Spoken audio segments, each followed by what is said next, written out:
Little Rock, Arkansas, a small city in the middle of the American South. It has tree-lined streets, old wooden houses, and quiet parks where people often walk their dogs or jog in the early morning. On an autumn afternoon in 2015, when the red leaves began to fall in the first cold wind of the season, Chalamont Park was like every other day, deserted, quiet, and seemingly isolated from the hustle and bustle of the outside world. In the distance, a silver Volkswagen parked quietly under a tree. No one noticed. No one found it strange, but there was one thing that was wrong. A strong, musty smell, part sewer, part something decomposing, wafted through the cold air, hitting the nose of anyone passing by. A brief shiver passed, but then everyone walked away, reassuring themselves that it was just the smell from a sewer that had not been cleaned for a long time. A few feet away, in an old manhole cover, was what would shake the city for the next 3 years. On October 24, 2015, a strange call was made that evening. E.B. Stepak, an 18-year-old girl, called her younger brother, her voice trembling, "I'm outside your house." In the car. But when Trevor ran out, it was completely silent. Little did anyone know that would be the last time the family would hear E.B.'s voice. 3 days later, E.B.'s silver Volkswagen was found in Chalamont Park. Inside were her phone, her wallet, her expensive makeup, everything E.B. held dearest, strewn about as if someone had rummaged through it in a panic or in desperation. But E.B. was not there. The police arrived late. Very late. They took no pictures, no cordoned off, no trace. They left the trunk open, letting the rain pour down, erasing any trace that might have been left behind, and then they came to a simple conclusion: maybe she ran away. E.B. was never seen again. She seemed to have vanished from this world. Until 3 years later, when a former police officer, not out of duty, but out of indifference, returned to the park, stood in front of the old manhole cover, and decided to open it. A foul odor rose up. And what lay beneath the deep hole was something no one could have imagined. E.B. Stepak, 18, went missing on October 24, 2015, shortly after announcing that she would report 4 men who had raped her at a party. 3 days later, her car was found abandoned in Chalamont Park in Little Rock, Arkansas. Police did not immediately launch an investigation, believing E.B. was just a rebellious teenager who ran away from home. 3 years later, her body was discovered in a manhole, just steps away from where her car had been parked. Who was the killer? Why was he so cruel? And what made the entire legal system ignore such a painful disappearance? How could a little girl open a 200-pound manhole cover and crawl into a pipe just 12 inches wide? Why did the police ignore all the signs of trouble? And, if E.B. called 911 before she disappeared, why is there no record of the call? Is someone trying to cover something up? And if so, who are they? Welcome to the investigation of the E.B. Stepak case, a tragedy that has outraged America, and is a never-ending pain for the loved ones she left behind. Join us as we uncover each clue, uncover each layer of mystery, to find justice for a girl who once bravely spoke the truth and paid with her own life. E.B. Stepak, an 18-year-old girl, 5 feet 7 inches tall, weighing just over 110 pounds, living in Little Rock, Arkansas. E.B.'s family used to be a dream home, loving parents, well-behaved younger brother and sister. But life was not always peaceful. E.B.'s parents divorced, and her mother remarried a man named Michael. Fortunately, E.B. loved her stepfather like her own. They often talked intimately, went out to eat, and went out like two grown friends. E.B. was not a weak girl. She was individualistic, lively, and determined. She once shared that she wanted to become a hairdresser. E.B. was passionate about beauty, loved fashion, and took great care of herself.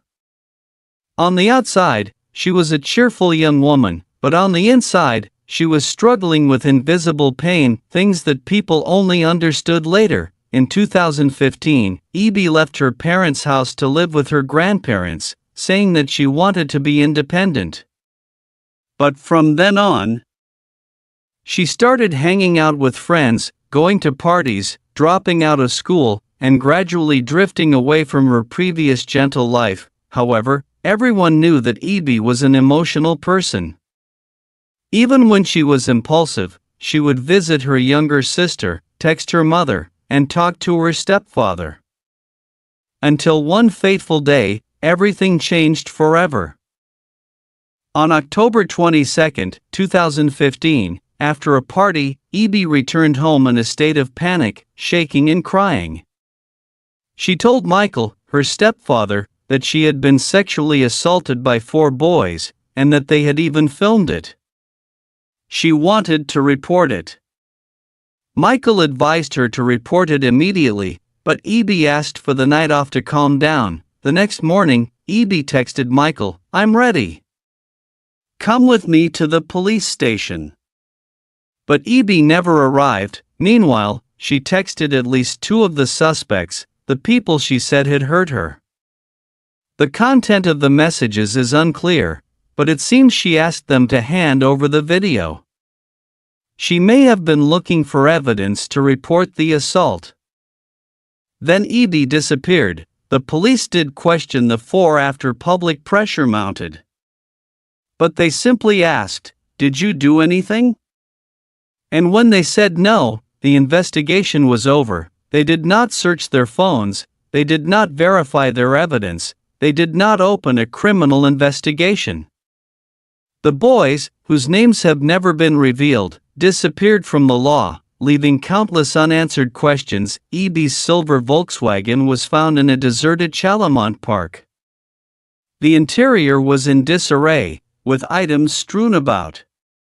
Strangely, all of his personal belongings were intact: his phone, his cash, his contact lenses, and even his expensive makeup case, which he had always guarded. The car's engine was off, but the keys were still in the ignition. The gas tank was empty. The battery was dead. It looked like someone had run the car until it was completely drained, then left it. The police didn't check the cameras around the park, didn't check for cell phone signals, didn't cordon off the scene, even letting the rain flood the car and wash away all traces. The way they did it made many people believe they didn't want to find out the truth. Just a few feet from the car, an old manhole cover smelled strongly. Many searchers had complained about the stench, but the police dismissed it. It must be dead rats. They were wrong. Horribly, the E.B. family couldn't wait. They hired veteran private investigator T.J. Ward, who had worked on the disappearance of Natalie Holloway. Ward met with the park ranger who had called the police when he found the car, but had never been interviewed.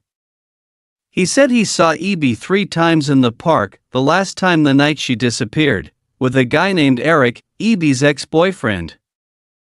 Eric said E.B. seemed sad and anxious that day, but nothing too out of the ordinary.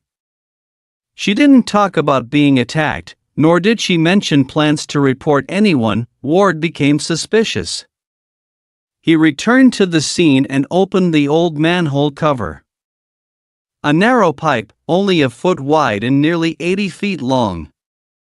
When he shined a light inside, he and his team saw an object blocked at the deepest part. When they dug up and opened the pipe from the back, they found human remains. DNA results confirmed it was E.B. Stepak. To this day, no one has been arrested. No one has been charged. Little Rock police once put forward a creepy and absurd theory: maybe E.B. killed himself by going into the manhole.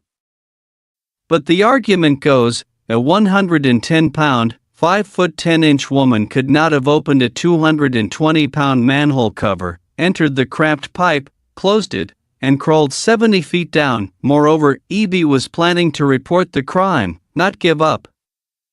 She even texted a friend to meet for ice cream after reporting it. She showed no signs of wanting to end her life, so who did it? Who lured Eby to the park, killed her, and hid the body? And why?